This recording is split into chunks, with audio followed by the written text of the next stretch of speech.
pasa, compañeros? Pues nada, tíos. Aquí con mis líos, haciendo cosas. Pues estoy siempre ocupado, afortunadamente. Soy hiperactivo. Y además ahora... Joder, tíos, ahora es que me acuesto a las 10:30 de la noche. Antes... La verdad es que los españoles somos de los que nos acostamos tarde, nos quedamos viendo la tele hasta tarde, hasta las 12, pero yo, la verdad, claro, como me gusta levantarme pronto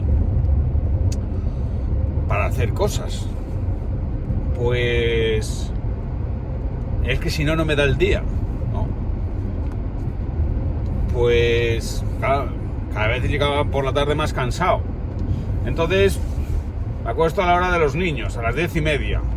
Los niños tendrían que acostarse antes. Lo que pasa es que mi mujer, que es la que los acuesta, pues se queda hablando con ellos. Entonces nunca se acuestan a las 9:30, que debía ser la hora en la que se fueron los niños a dormir. Yo de pequeño, mis padres me dieron por imposible y me dejaban dormir hasta las 11, o sea, despierto hasta las 11, porque es que no había forma de dormirme. Me metía en la cama y me quedaba pensando. Bueno, ahora el caso es que yo llego, me meto a las 10:30, bueno, me meto incluso ayer a las 10:15, a las 10:30 ya estaba roncando. Entonces, ¿qué ocurre? Que me levanto muy pronto, sin necesidad de despertador, voy a las 6, y entonces, pues claro, me pongo a hacer cosas. Aprovecho que la casa está en silencio, pues para revisar los correos, para estudiar un poco de las asignaturas del grado de Geografía e Historia, hago algo de deporte, tengo la cinta de correr, la tengo en casa, ya tengo en casa un gimnasio donde me construí para hacer también el programa que tengo en nomadatv.es del gimnasio del Barbas. Entonces es un pequeño estudio de grabación que sirve pues para hacer locuciones, pues como está cristalado, pues no hay sonido de fuera, y entonces pues allí pues puedo poner la cinta de correr a las 7 de la mañana y no molesta a nadie. Y entonces pues ya, tíos, te haces tu media horita de cardio, vas jugando con la intensidad, que ese es otro de los consejos que yo os doy. Aquellos que seguís mi programa de entrenamiento, claro, yo ya lo he explicado varias veces, ¿no? O sea, los que hayáis leído mis libros, sabéis cómo yo he corrido por todo el mundo. Por ejemplo, la Vuelta al Mundo en moto la Vuelta al Mundo en moto, En la emoción del nómada y 1 millón de piedras son para mí los libros imprescindibles, ¿no? Si no te has leído ninguno mío, yo te recomiendo esos, porque son viajes espectaculares, viajes en solitario, viajes de antes de hacer el programa de televisión, o sea, viajes que me hicieron viajero. Entonces, una de las peculiaridades que yo voy contando en esos libros es que cuando yo viajaba, cuando di la vuelta al mundo, cuando me crucé a África para 1 millón de piedras, o cuando visité Asia Central por primera vez, y Oriente Medio, Siria, Jordania, Líbano, Israel, pues yo todas las mañanas iba a correr. Entonces, ¿eso que me proporcionó? Me proporcionó la posibilidad de ver cosas que no se ven si vas siempre en moto. Es decir, el hecho de ver los países, los paisajes, de correr en las selvas de Borneo, de correr en el desierto de Jordania, de correr por la ciudad de Damasco, ¿no? De correr en Nairobi, de correr en Kenia, de correr en Sudáfrica, ¿no? O sea, el hecho de correr todos los días en un escenario diferente, a mí me ofrecía una visión muy de cerca de los países que recorría. Por eso los libros profundizan tanto en los países, en su historia y en su sociología, porque no solamente vas rápido en la moto, sino que después tienes que correr. Por ejemplo, ¿cómo reaccionaban cuando yo corría por un pueblo de África, cómo reaccionaban los paisanos que yo me cruzaba por la mañana. Flipaban de ver correr un blanco. O sea, ya flipaban por ver un blanco que fuera de las grandes ciudades, pero si encima lo veían correr por un arcén, bueno, ahí no hay arcenes, ¿no? Pues flipaban, porque si no te persigue nadie, ¿por qué cojones corres, no? ¿Por qué coño corre el blanco? Porque salvo en Kenia, donde hay gente que sí que corre, ¿por qué? Porque en Kenia tiene muchas tribus. Bueno, los que corren, los keniatas que corren, son de una tribu muy concreta, se llama Kalenji. Por eso, la marca de Decathlon es Kalenji. Los Kalenji son los únicos que corren, porque tienen una fisonomía, tienen unas características físicas que les permite correr con mucha resistencia, muy rápido. Entonces, ¿qué ocurre? Los Kalenji se dedican a correr. ¿Por qué? Porque como te hagas profesional y vayas a Europa a correr carreras populares, coño, liberas a tu familia de la pobreza. Entonces, allí sí que ves a negros, africanos, entrenando. Pero salvo en Kenia, es muy raro ver gente haciendo jogging. En cambio, yo hacía jogging por todos los países del mundo. ¿Qué ocurre? Que según me he ido haciendo mayor, y luego ya me he sedentarizado, hombre, correr todos los días por el mismo sitio resulta aburrido. Claro, cuando corría cada día por un sitio diferente, pues coño, aquello era apasionante, ¿no? O sea, tengo descrito, por ejemplo, cuando estoy en Malí, y se me rompe la moto en un millón de piedras, cómo me voy a correr por el pueblo, por Segu, ¿no? Por las cosas que veo, ¿no? Cómo voy corriendo a la ribera del río Níger. O sea, son sitios, tíos, que... O por ejemplo, cuando corro en Alaska y de repente me meto por un bosque, estoy corriendo en Alaska, es un bosque maravilloso, en fin, un sitio paradisiaco para correr, hasta que de repente piensas, hostia, que aquí puede haber osos. Claro, porque todos los años hay ataques de osos en Canadá y en el norte de Estados Unidos, en Alaska. Y entonces de repente empiezas a pensar que ese bosque maravilloso por el que estás corriendo igual no es tan maravilloso, porque te puede salir un oso. O por ejemplo, cuando corrí en Tanzania, al lado del Parque Nacional Mikumi, que es un parque que está en la puta carretera. Es decir, para ir a Zambia tenía que atravesar ese parque.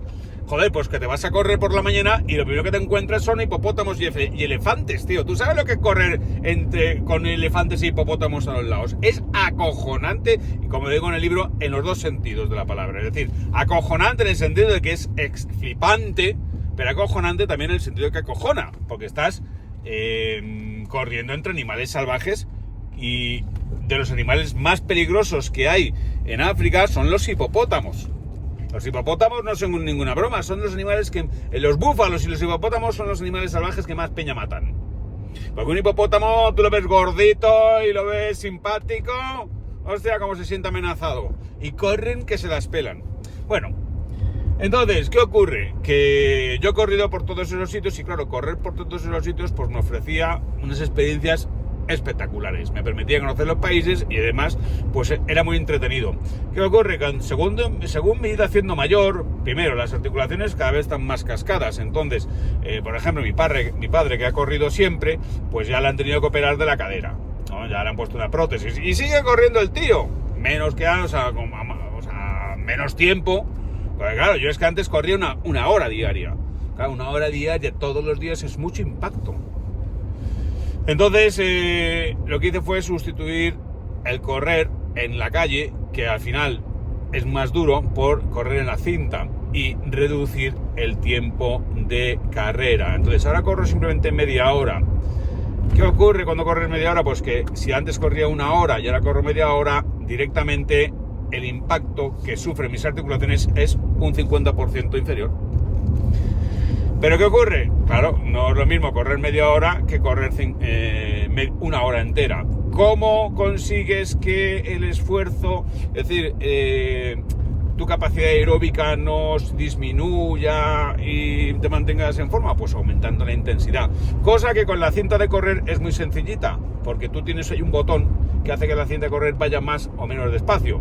Mientras que cuando estás corriendo en la calle, al final la intensidad, tiene que salir de dentro, es decir, tienes que acelerar, o sea, tienes que ordenar, o sea, tu cerebro tiene que decidir, voy a correr más rápido, y tu cerebro tiene que lanzar esa orden a las piernas, y las piernas no quieren correr más rápido, porque tu organismo no quiere correr, tu organismo quiere estar tumbado en la cama.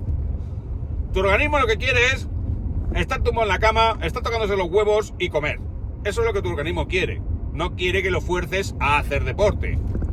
Entonces, cuando tú tienes que ordenar a tus piernas que corran, les exiges un mayor grado de voluntad que si simplemente tu cerebro decide que hay que correr más rápido y le das un botón. Y de repente es la cinta la que corre más rápido y tú, si no quieres caerte, tienes que correr más rápido. O sea, te ves obligado a correr más rápido, mientras que si tú dices a tus piernas, pues estás por la calle, vamos a sprintar, pues a tus piernas le cuesta. O sea, a ti te cuesta ponerte a sprintar si no te persigue un león, ¿sabes? Porque aumenta el dolor, aumenta la fatiga, aumenta la exigencia cardiorrespiratoria. Entonces, claro, pero si le das a un botón, entonces ¿yo qué hago? Voy jugando con la intensidad, voy haciendo ejercicios de alta intensidad, es decir, pues vas corriendo más despacio, un ritmito, y entonces cada cierto tiempo, ¡pum!, le incrementas la velocidad, y entonces ¡pum!, aumenta tu frecuencia cardíaca y la demanda de oxígeno, y bueno, pues así voy entrenando. Bueno, tíos, oye, yo os recomiendo que me hagáis caso. O sea, que no lo queréis hacer. Es vuestra salud, vuestro cuerpo, son vuestros michelines, es vuestra vida. Haced lo que os salga del nabo. Pero yo os recomiendo que hagáis esto porque, mira, luego es que si te lo quitas por la mañana tienes una energía para el resto del día acojonante y además ya te lo has quitado encima. Bueno, eso por un lado, ¿no? Después, ¿en qué ando? Siempre ando metido en cosas, y ahora que hemos publicado en nomadatv.es, porque mira, antes tenía una política en nomadatv.es de publicar un episodio cada semana, y entonces yo publicaba un episodio cada semana porque tenía la suscripción mensual, y entonces yo pues era como te comprometes con el suscriptor a publicar un episodio de mis viajes, por ejemplo, de Expedición Trajano, publiqué un episodio cada semana durante unas 50 semanas, me salieron 50 episodios de ese viaje que es acojonante, es de los mejores programas que he hecho, Expedición Trajano. Pero ¿qué ocurre cuando tú publicas un episodio cada semana? Pues hombre, al final la peña, ¿qué quiere hacer? Vérselo todo. Si te gusta el programa, lo que quieres es verte 4 o 5 episodios del tirón hasta que quedas harto. En cambio, si tú publicas un episodio cada semana, pues estás obligando a digamos, claro, entonces ¿cómo funciona? Si tú tienes una suscripción mensual, que era una suscripción ridícula de 2,7 euros, ¿no? Entonces, si tú tienes una suscripción mensual, pues entonces ¿cómo crees que vas a fidelizar al suscriptor? Semana a semana, ¿no? Pero yo, de repente, viendo los movimientos que tenía de suscriptores, la gente que entraba, se suscribía un mes y se piraba, a mí eso me jodía, porque hombre, cada uno puede hacer con su dinero lo que les haga de los huevos, ¿no? Pero al final, ¿tú qué piensas? ¿Tú qué es lo que aspiras de tu comunidad? Fidelidad, ¿no? Lealtad, un compromiso. ¿Por qué? Porque aquí más porque yo no sé, no soy un comerciante. Yo soy Miquel Silvestre. Yo soy un tío al cual el que me haya estado viendo en redes desde hace más de 10 años, pues ha visto mi evolución, ha visto cómo me he ido, cómo empecé viajando en solitario, después como empecé haciendo los programas de televisión, después como el programa de televisión de la nada, de muy poquita cosa, se convirtió en éxito de audiencia y de crítica, después llegó la pandemia, después vio el Confinablog, yo me esforcé en el Confinablog por acompañar a todo el mundo, en el Confinablog pues hablé muy claramente, me mojé mucho, eso tuvo consecuencias, consecuencias como quedarme sin programa en la tele, ¿no? O sea, y entonces tener que sacarlo en otros sitios, otros canales, como Canal Viajar Sierra, en Canal Odisea, meter algunos programas en Amazon Prime y tal, ¿no? Pero al final, a mí me gusta hacer los programas. ¿Por qué? Porque me gusta viajar. Eso es básicamente lo que a mí me gusta. A mí me gusta viajar y conocer cosas y descubrir cosas, ¿no? La forma que tengo de poder viajar y poder hacerlo es haciendo los documentales. ¿Por qué? Porque, hombre, si yo le digo a mi mujer que me voy por trabajo, pues no es lo mismo que si le digo, mira, Teresa, yo cojo un mes al año y me voy de vacaciones solo, por mi cuenta. Me olvido de los niños, me olvido de ti durante un mes, ¿no? Aunque sea separado en 4 semanas distintas al año. Hombre, cuando le dices, no, es por trabajo, pues bueno, se ve de otra forma, ¿no?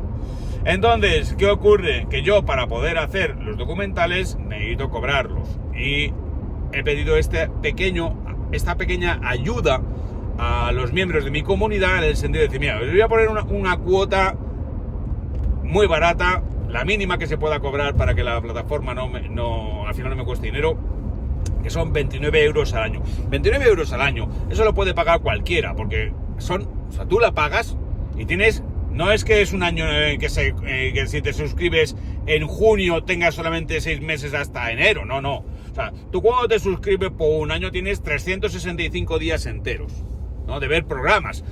O sea, 29 euros al año por 369, o sea, dividido entre 369 te sale un precio ridículo de la plataforma.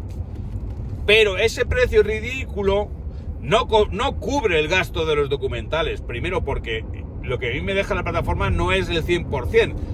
La plataforma es socia mía. Es decir, ellos se llevan más del 50% de las suscripciones por el sistema de la plataforma, ¿no? Lo que se llama una plataforma OTT. Pero, a pesar de que eso no cubre el coste de realizar los documentales, es una forma de decir, bueno, yo esto le ofrezco a, digamos, a mi comunidad y al consumidor final de los programas. Porque claro, yo sobre todo cuando reponen Diario de un Nómada, que lo reponen constantemente porque es una muy buena serie, es un clásico, que llegará a tener, digamos, El Hombre y la Tierra, que también lo reponen continuamente a pesar de los años que han pasado, pues siempre entra gente que lo ve y dice, hostia, me encanta tu programa. Pues si te encanta tu programa, ¿por qué no quieres pagar por ver lo nuevo? Aunque no se emite en la 2. Entonces, hombre, yo sé que todo el mundo no lo va a hacer, pero aquellos que eran miembros de mi comunidad, que estuvieron viendo el Confinablog, que saben las consecuencias que me trajo el Confinablog y que yo los acompañé, me esforcé porque esa mierda de situación que vivimos tuvieran un entretenimiento y una información que fuera útil, pues hombre, esperaba que, 29 euros al año. Entonces, como yo veía que había gente que entraba un mes, se veía los programas y se piraba, a mí eso me parecía un poco desleal.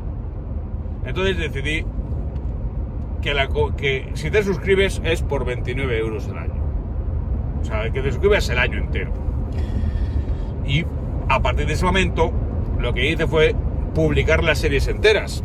Entonces, la última que hice fue la Trópico Polar. La penúltima que hice, la Trópico Polar, pues en cuanto tenía los episodios los publicaba todos. Y por ejemplo con el viaje de Argelia, pues publiqué todos los episodios en cuanto los tuve editados.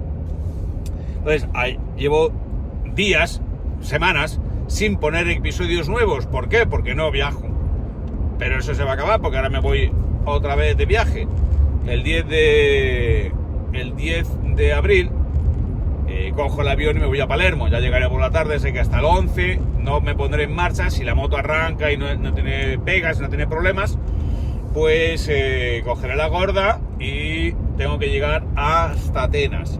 Entonces va a ser un viaje, la verdad es que, porque el vuelo de vuelta lo tengo el 15 de abril desde Atenas, es decir, es un viaje relámpago, pero ya me sirve como un viaje, la verdad es que bastante interesante, porque me va a permitir conocer el sur de Italia, el sur de Sicilia, visitar los yacimientos arqueológicos de Selinunte y de Agrigento, que son yacimientos de los más mejor conservados que te puedes encontrar del mundo griego. Era lo que se conocía la Magna Grecia, que eran las colonias que los griegos habían fundado en el sur de Italia y en Sicilia.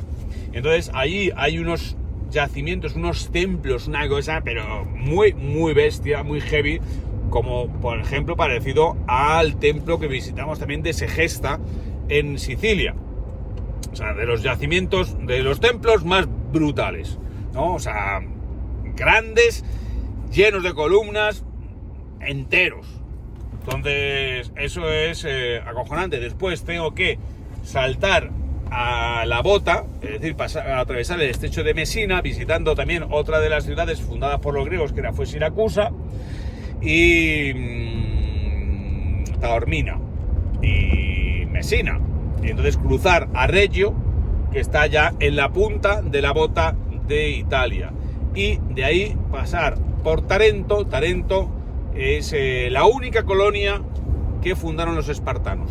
O sea, casi todas las polis griegas fundaron bastantes ciudades en Asia Menor y en el sur de Italia y en Sicilia.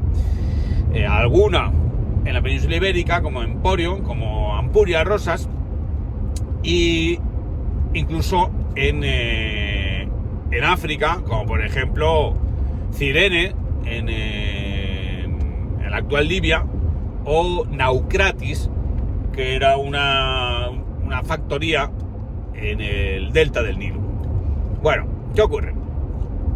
Que Tarento fue la única que los espartanos fundaron.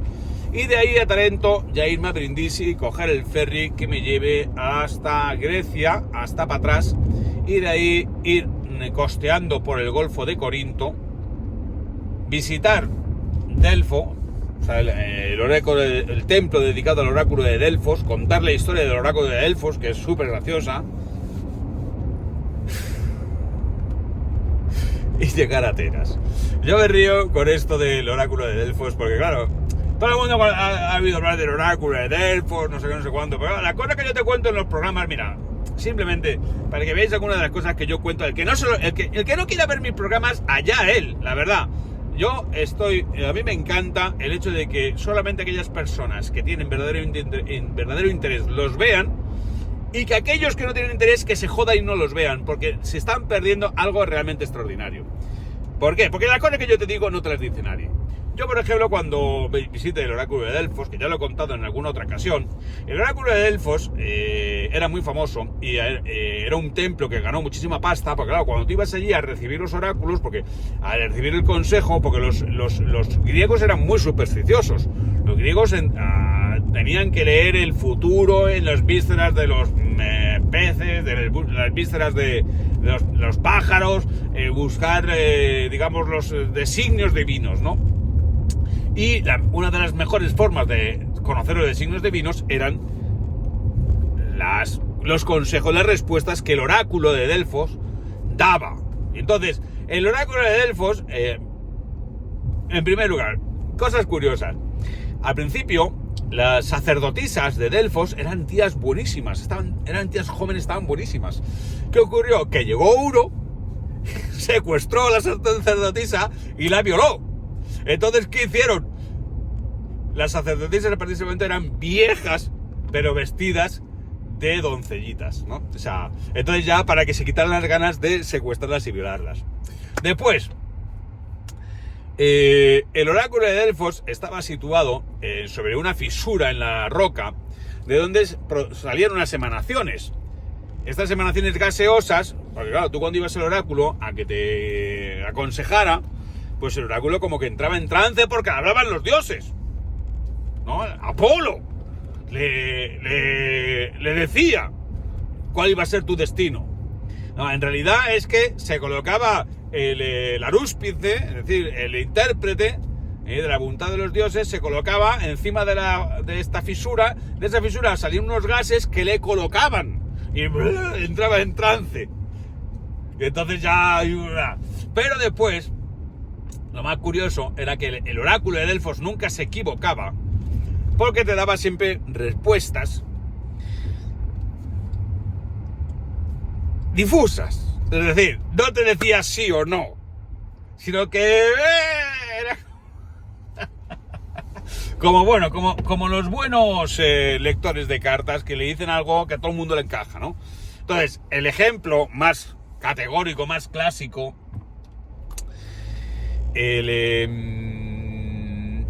lo que se conoce, lo que ha pasado a la historia como una de las mejores respuestas al oráculo de Delfos, porque lo contó Heródoto en su historia de Grecia, es cuando Creso, habéis oído hablar de Creso, ¿no? Este que era muy rico, era rey de Lidia. Lidia era un reino bastante helenizado que se encontraba en Asia Menor, en la actual Turquía.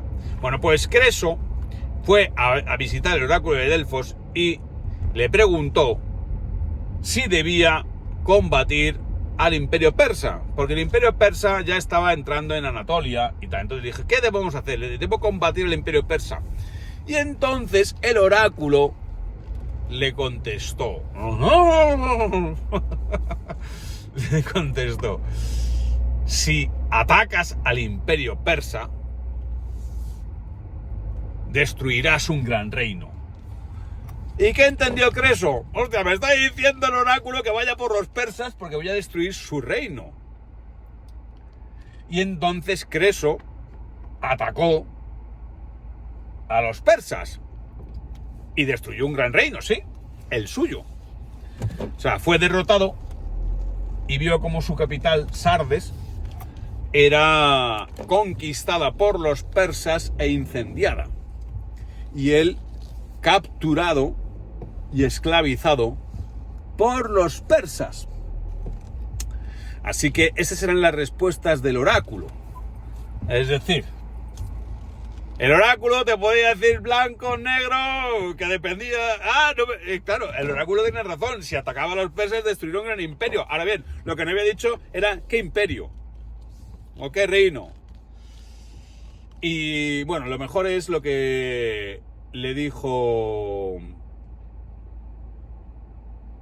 Creso al emperador persa cuando lo llevaron preso ante él y veía cómo se incendiaba la ciudad de Sardes, que era una ciudad que está en Anatolia, que era la capital de Lidia, y veía el fuego y veía ahí el humo. Y entonces se quedó mirándolo Creso y le dijo el rey persa: ¿qué? ¿Estás mirando cómo se quema tu ciudad? Le dice: no, no es mi ciudad, es la tuya. Así que ya tus soldados están quemando tu ciudad, no la mía, porque ya no es mía, ahora es tuya. Y en ese momento, pues no, ahora no recuerdo si era Jerjes, se dio cuenta de que Creso era un tío listo y decidió perdonarle la vida y tenerlo como consejero. Así que nada, oye tíos, yo qué sé, ¿que no os interesan estas cosas? Pues nada, haced lo que... Mira, YouTube está lleno de gente que se va con la moto y se tira por barrancos y te hace muchos clickbaits y me ha pasado esto, me ha pasado lo otro, el mundo es súper peligroso. Y entréis ahí. En cambio la culturilla tiene menos público. Lo que pasa es que el público que tiene la culturilla es el público bueno. A mí es el público que me interesa. Entonces, si tú eres de los del tiro la moto por el barranco, pues ya sabéis, en YouTube tienes un montón de ellos. Si tú te has aguantado esta charla hasta el final, la verdad es que no entiendo qué cojones, ¿por qué cojones no estás suscrito a nomadotv.es por 29 euros al año? Porque todo esto lo tienes, vamos, unos programas como digo en un nómada, pero mejores. ¡Hala! Hasta otra.